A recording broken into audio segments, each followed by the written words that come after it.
Welcome in Line by Line.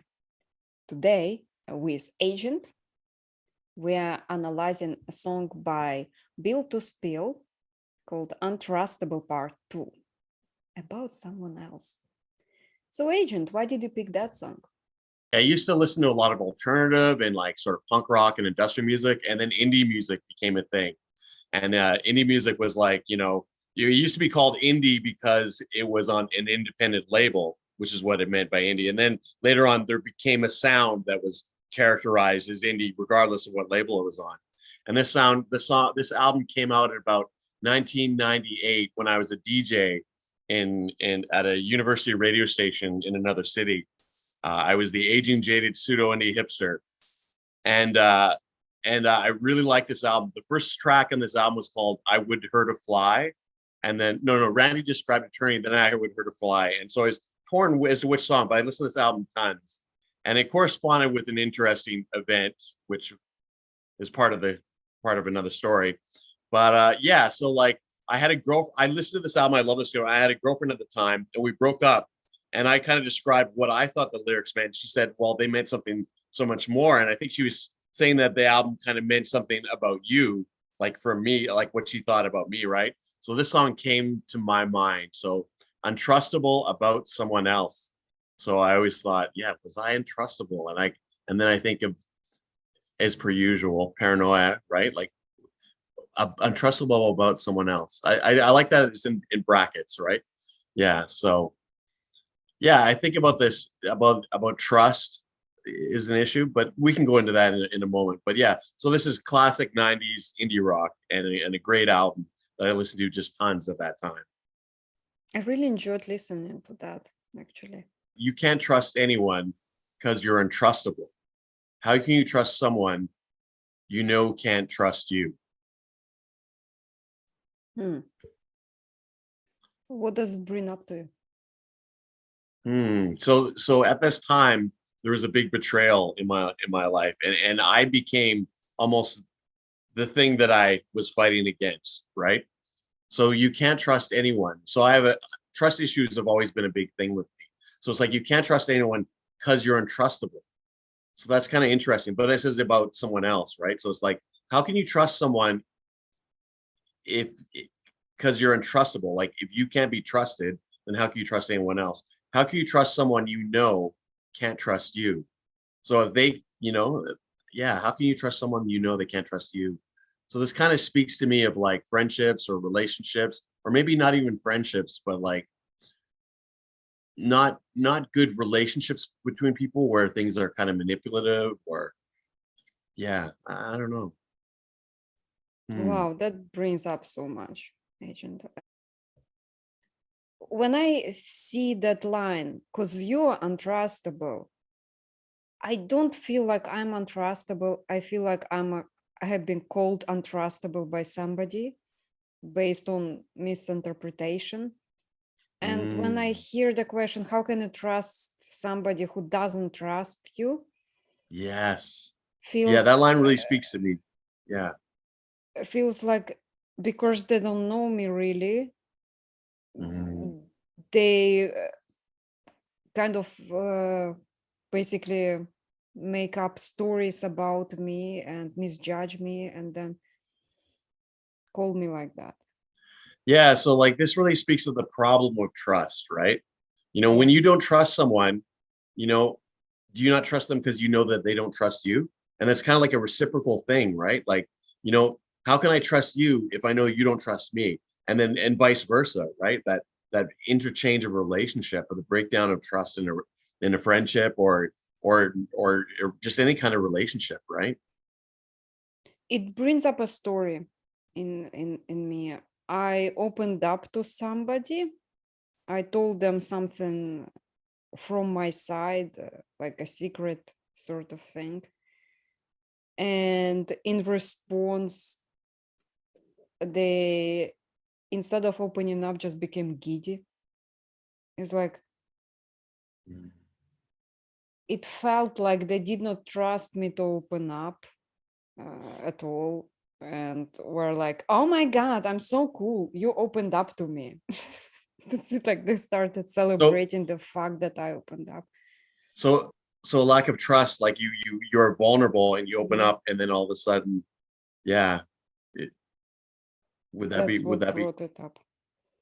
Yeah, for me, it reminds me of a relationship that I had, business venture with some Mhm. friends. And at first, it was sold to me as like, oh, we'll all get together and everyone will benefit. And then very soon, the game started to play. And then as they played the game, suddenly I didn't trust them, and then they didn't trust me. And it was just this messed up thing of, everyone projecting that the other person is out to get them. And then in the Mhm. end, everything falling apart. And me, in a sense, becoming untrustable when I thought that they were untrustable, right? Like I was like, they're untrustable. And then I didn't trust them. And then I became the untrustable one, which is weird. So my projection kind of bounced back on me. Yeah. It's like we mirror the bad stuff, they mirror the bad stuff, and then it escalates into losing a friendship somehow. You won't help anyone because you're unusable. No one can tie you down.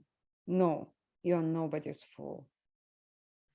This Oh, this this this speaks a lot to trust, right? Like, if you're always on guard, if you're mhm. like, I can't be tricked. I won't let anyone. And then in a sense, you won't help anyone because you're unusable. Like, you don't want to be you, like that notion of being used, like someone using you, like to achieve their own objectives that maybe aren't in line with your best Yeah. interests. Even if it's a line, but it gives a suspicion into friendship at all.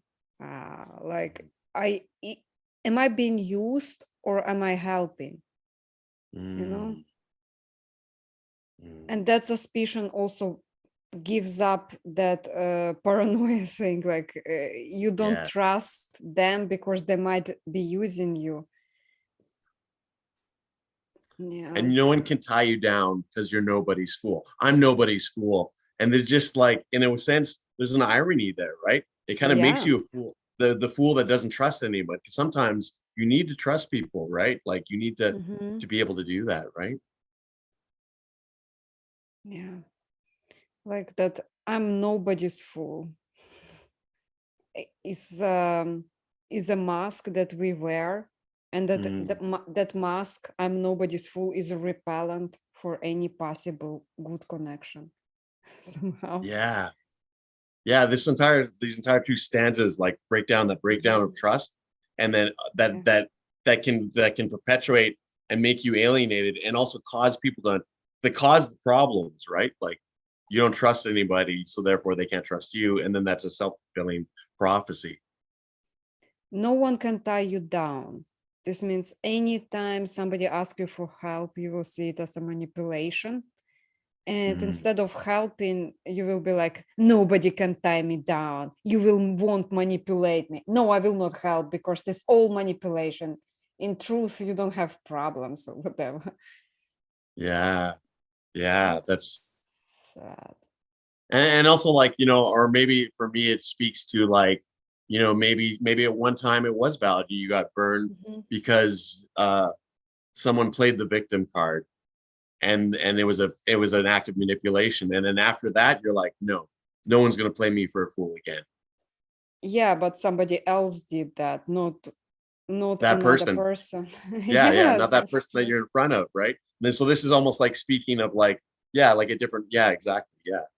the person got burned down by somebody else, Hmm. but that experience poisoned so much perception of others that you will project that onto others, and then somebody else who legitimately needs friendship and support reaches out and you're like, no, you can't tie me down, I'm nobody's fool, so what, Or I will not yeah, talk to you so you will be upset, how about that, no, you're manipulated me, the end. yeah. Or you say, or someone legitimately needs help as a good person comes along, and you're Yeah. like, that person's manipulating me, right? Like, for Yeah. me, there's an element of paranoia from having been hurt in the past, right? Yeah. Plus, paranoia can be self-induced a lot. Yes, yes. Would you like me to read the next part? Yes. And I'd love to see it, but it's something you just feel. And I'd like to feel it but it just isn't real. And God is whoever you're performing for, and God is whoever you perform for. So maybe like I'd love to see it, but it's something you just feel. Like I'd love to feel the trust again. I'd like to be able to be vulnerable, to have the connection again. But like it's something that you just feel, and I like to feel it, but it just isn't real. Like maybe and even yeah. So maybe something's not a. Maybe this speaks to authenticity. You want to trust, but it has to feel authentic. It has to feel real. You know what I mean? And you won't settle for anything Yeah. real. But would he be able to see it if he doesn't trust, right? Or they or whatever. I mean, if a person already convinced about the others manipulating them, not being trustworthy or not trusting them, they can't feel it anymore. Like that feeling of trust and happiness in connection with the other only happens when there was no previous hurts somehow. But the moment there is previous hurt, everything is poisoned and the person is taken over by fear rather than that curiosity that what might happen, the good thing out of the Yes. connection. Yeah, yeah. And this is kind of interesting. God, this is so cynical, and God is whoever you're performing for. Like, because you got this mask on, you're nobody's fool, and therefore you're always going to be portraying a role so that you won't get hurt, right? The mask, right? And in a sense, like I don't know, like it's almost like putting, but in a sense, it kind of gives that person like a power, like God is whoever you're performing for, and God is whoever you perform for. So it's like, wow, like you know that you're playing a role, that you're acting, that you're stuck behind this mask, and then you're yeah, subservient to that, submitting to that. I don't know. But also alone, you know, Yes. it's like we tell ourselves at the moments of absolute loneliness, perhaps there is God, and all of that is worth it because He is watching. Yeah. Okay, God, I have been nobody's fool. Nobody was able to enter my life. Nobody was able to manipulate me. And great. And the And God then is and like, then you're thumbs in a up. sense it's a lesser God, right? Like God is whoever you perform for. Like you're performing Oh, this role. You know what I mean? Like that yeah. you've been so untrustable that you can't even trust like a higher frame that will allow you Mhm. to like like because in a sense like trust is kind of like is some sort of faith. Like to have Mhm. trust in another one, to be vulnerable with someone is almost some sort of faith. And then to be so untrustable that you can't even have faith in God. Even God is just someone that you're performing for. Yeah. Or maybe this is like acting virtuous. Oh, right. I thought of something. Maybe like you're Mhm. acting virtuous, but it's all a performance. Like you're trying to be faith, you're making the demonstration that you're the good guy and you're the faithful one, and I'm the just person, I'm Mhm. acting justly, this other person's the manipulator, and like you don't even realize that you're performing for it's all a performance. Yeah. Hmm. Mm. I mean, isn't God supposed to be all loving? Wouldn't He accept us being truthful, not performing virtue, but living it? Or is like fake it till you make it virtue somehow? Yeah. Yeah. I would like to feel it, but it isn't just real. That sentence, it's just, if it would be real, he would feel it. But the point is like all the hurt and all the self-inflicted paranoia Can he feel it? actually Does he even makes have it that ability? impossible. Yeah, Yeah. exactly. Yeah. Yeah. Exactly. And then like if you have no faith in God, if you think that God is just someone that you're performing for, like it's almost like saying like the person that they're making God, like they think that they're nobody's fool, but in essence, because they're always playing the game, they're always Mm. trying not to be a fool. In a sense, they're giving that other person a power that causes them to be untrustable and makes them act in ways. So like, yeah, I don't know how to articulate it. I noticed something like I trust people, I opened up to them, and yes, they betray me. And sometimes it happens like they go and gossip behind my back or something. So you put your trust out there, and sometimes you get betrayed. But in some occasions, you get absolutely pure connection back, and people trust back at you, and that is rare. And when that happens, that's amazing. Yeah, yeah. And this kind of this entire thing about being trusted, not being trustable, like it speaks to that hurt that prevents that from happening, right? Yeah. Yeah. You don't like anything because you're unlikable, all because you are not interested in you anymore. So this speaks to a time in my life when I kind of got betrayed, a big betrayal, and the effects of that betrayal lasted hurt me for years in a sense, right? And it said, but as a result of that, I became super cynical. Like I was super jaded, super untrusting, and almost like unlikable because I was super negative, right? So it's like you don't like anything because you're unlikable. So that speaks to me like that deep hurt that makes you so cynical and jaded that you're almost like this ball of negativity that repels people around you, right? And then all because you're not interested in you anymore. But at the core of that is the fact that you're not interested in you, and you've lost faith in others.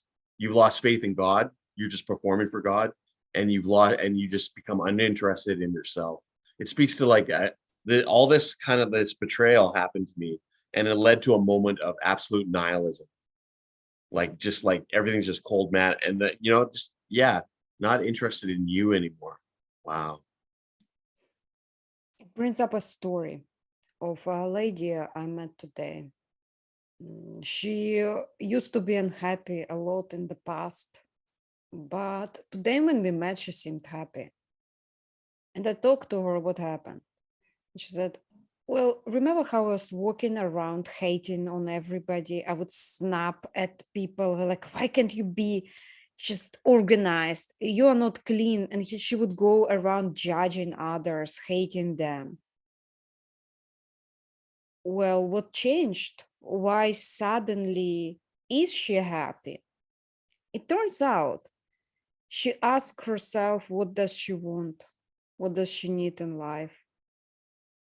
And then she went and pursued it. And, like she wanted to read books and feel useful and talk to people. So she volunteered at the bookstore. That's it. Like that's what it took for her to feel better. But it happened because she got interested in herself instead of snapping and judging others and feeding into the spiral of negativity that kept growing in her head. She pursued the interesting part about herself. She embraced it. She went for it. She feels good now. It was amazing. I have seen a miracle today, basically. Yeah, yeah. That exactly relates to like how I felt about that stanza. That was a great story. Yeah, yeah. So it's so unthinkable because you don't think of it. How many ideas can fit in your reality? So this kind of has this like you think you know everything, you think you know how the world works. You're not going to be a fool.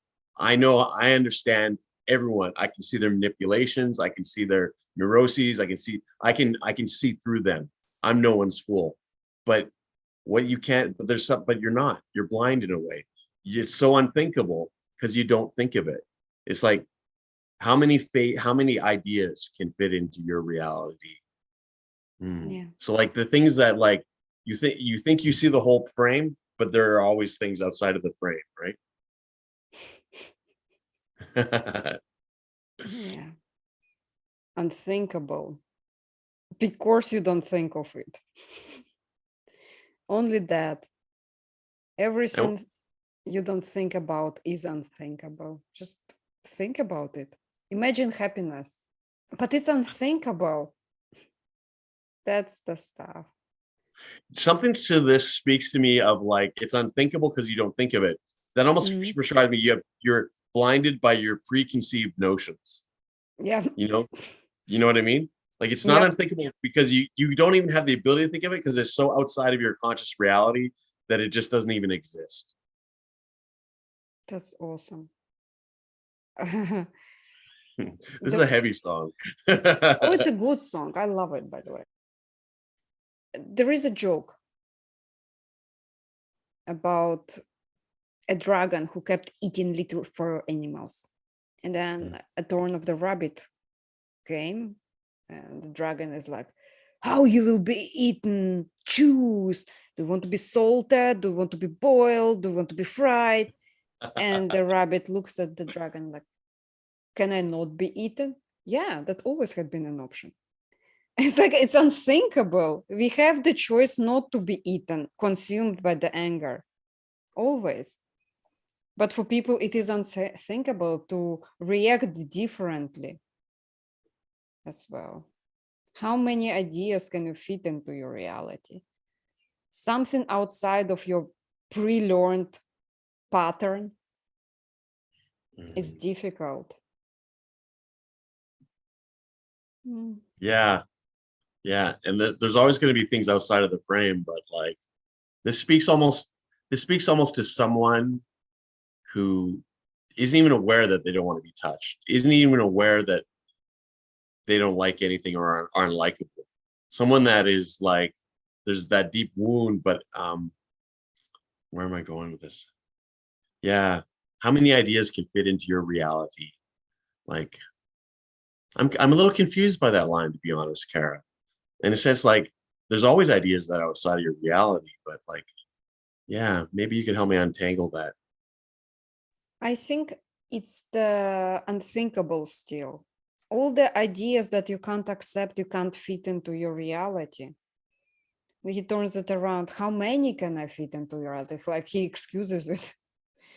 Like I can Yeah. only fit the Oh, ideas that I thought of before. Yeah.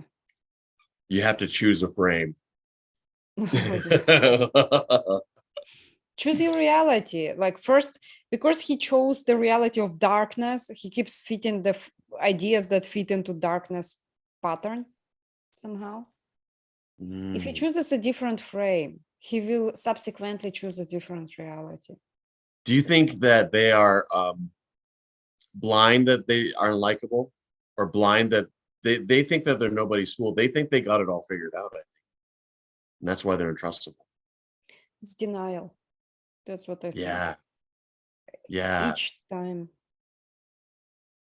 it's Yeah. always more, it's there are always more options, but people feel safer in the contained environment, in a little box that they built around them. Because Oh, outside, what if they act differently? What will happen? Yeah, you will discover new stuff and you will be different. okay, so like you live in a reality where you think you're nobody's fool. You know what's going. I know what's going on. I know. Mhm. I got it figured out.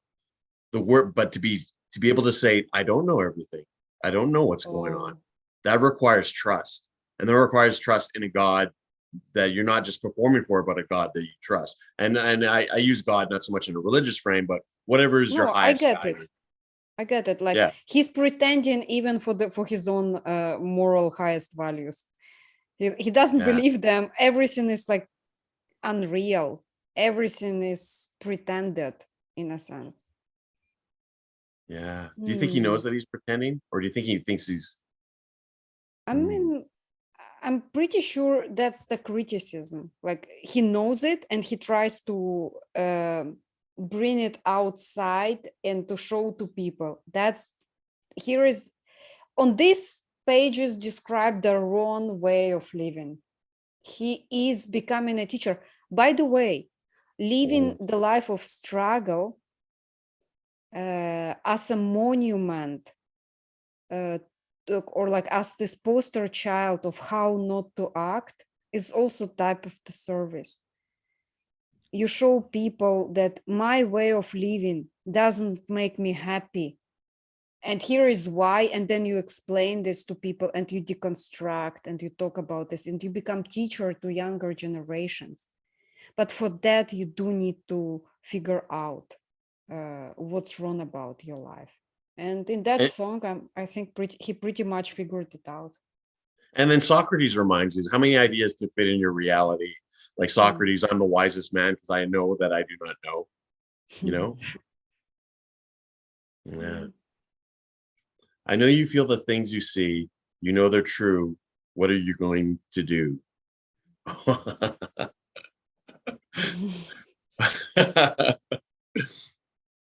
Like, yeah, this is his reality. He's trapped in I mean, they, she. I know you feel the things you see. So they feel it. It's real to them in a very embodied, real sense. You know they're true. What are you going to do? Because I don't think the character in this that they're talking about, that this untrustable thing is happy. Like they're not interested in themselves anymore. They're not likable. They're unlikable. They're untrustable. They're even divorced from like any kind of higher sense of order, because God is just something you're performing for. They're just going through the motions. Yeah. And they probably aren't even aware that they're going through the motions. Exactly. Feel the things you see. Because you see the things, and are you feeling it? Are you feeling all of that?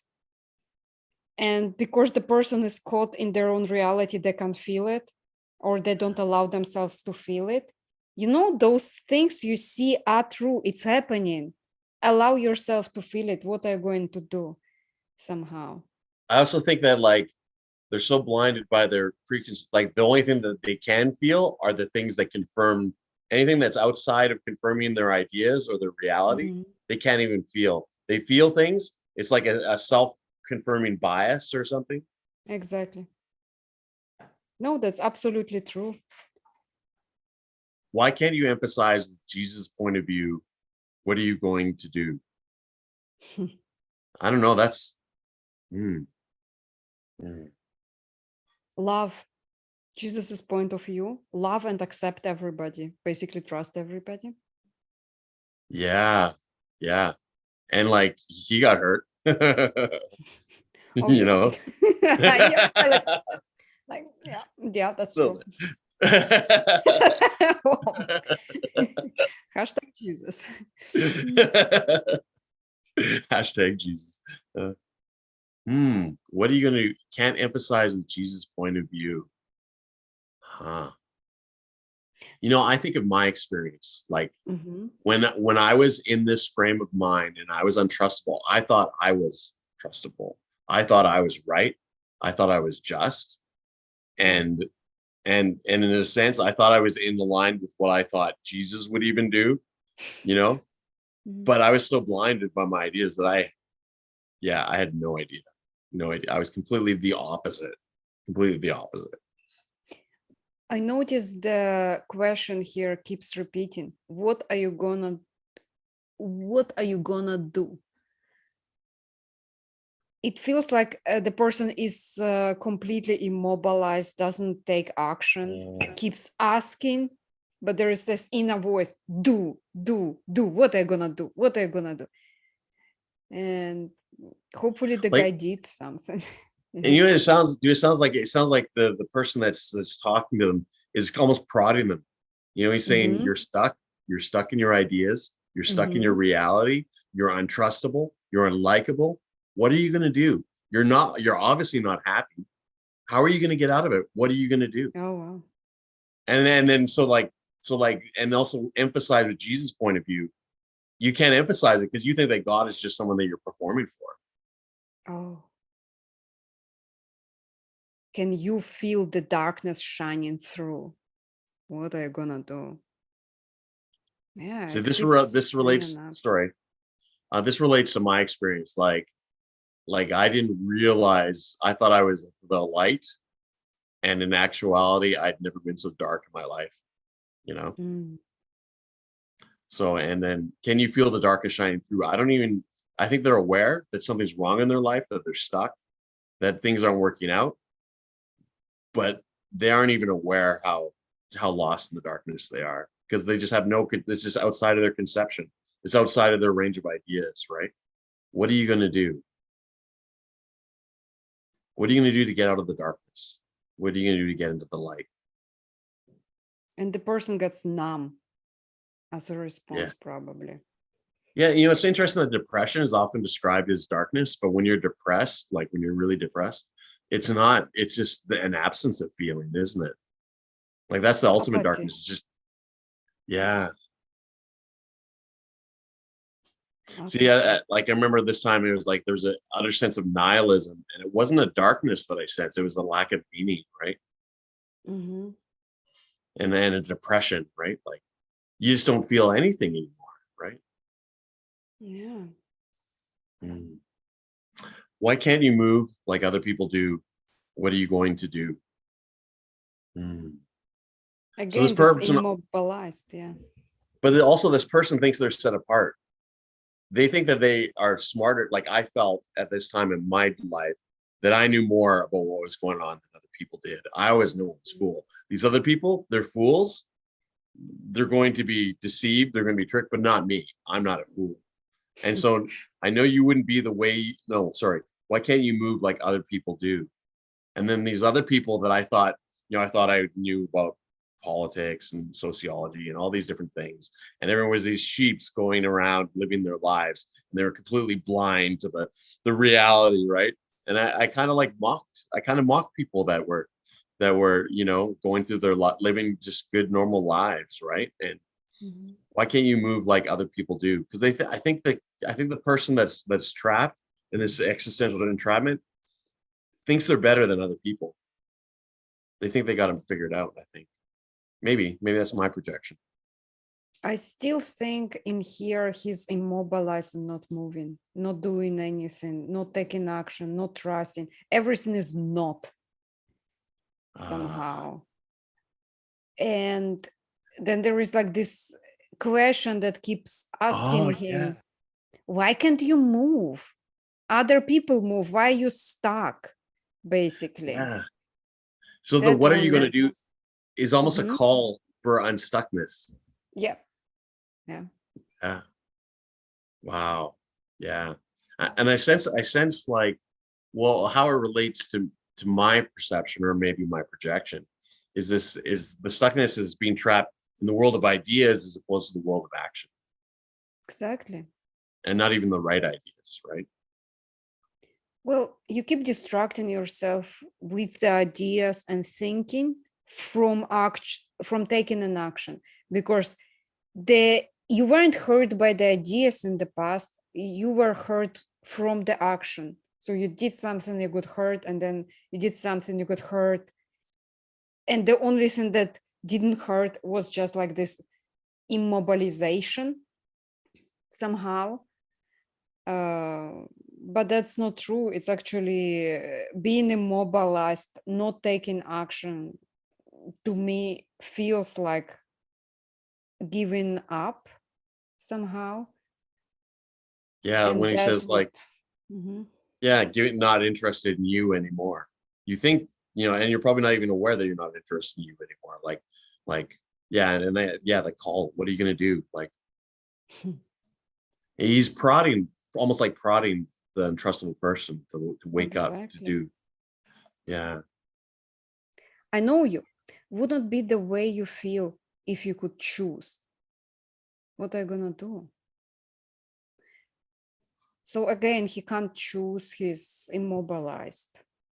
Oh, and I know you, you are the untrustable one. So if you don't choose, you will make less mistakes somehow, basically. yeah, analysis. Yeah, like, yeah, and not realizing that to not make a choice.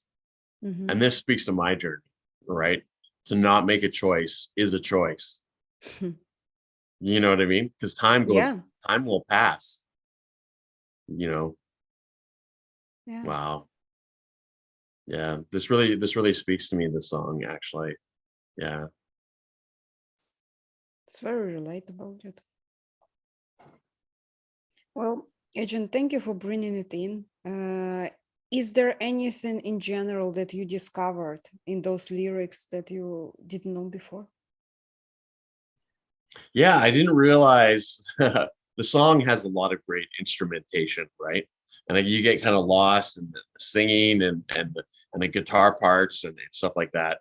I didn't realize like the sadness and the darkness almost of it, right? But in a Yeah. sense, also there's kind of like a light, and the light is this the narrator is trying to reach him. What are you going to do? Trying to wake him up, trying to awaken him from being trapped in his ideas and his negative mindset. Yeah. How about you? 100%.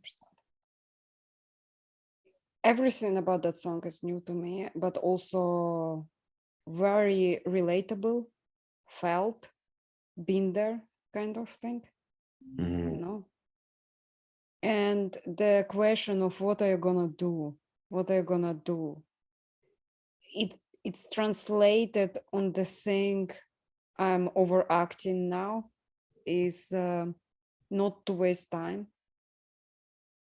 Yeah, Uh, yeah, it's like I took yeah. it way too far somehow. So talking about time, our sponsor is free time. Use it to find out what are you gonna do. Use it to make choices, to live your life, to trust or not to trust people. It's always a choice. Enjoy the gifts of free time. And guys, please check out Agent's radio channel. The links I will provide below. And thank you, Agent, for analyzing. Bye.